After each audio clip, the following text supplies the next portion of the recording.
Hello everyone, this is Justify Speaks and today we're talking about Fibisco factory resellers.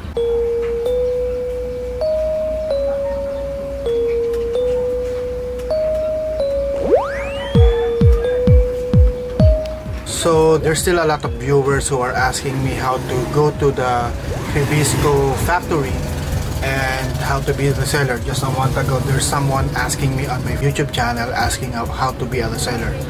I'm not an owner or anything related to Fibisco factory. I just had a chance to go there because I worked near there when I created the video. That was October 2019. I'm not really sure right now. It's been almost 2 years since I had been on the factory, so I'm not really sure if they're still operating as what I had seen during that time. But looks like there's some way to be a reseller.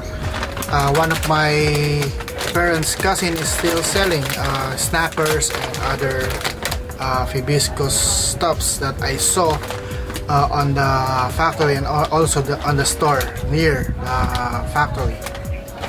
So if you want to be a reseller, you could just go to the store near the factory and you could buy all of these stuffs. You don't need to register or anything. You don't need to do anything.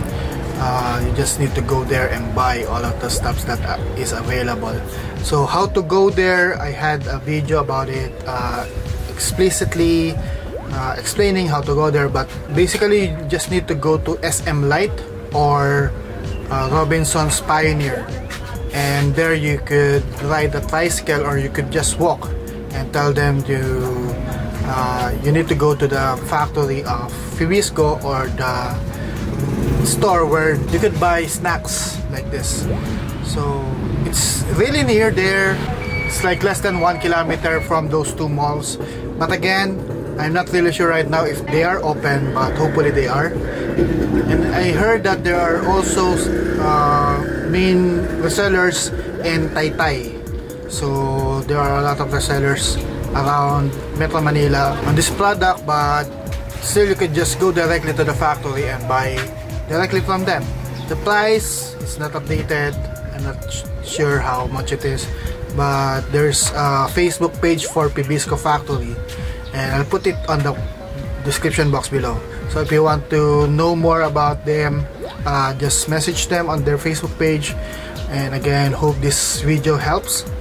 If you are not yet a subscriber, be sure to subscribe, and if you have any comments, suggestions, recommendations, please put that on the comment box below.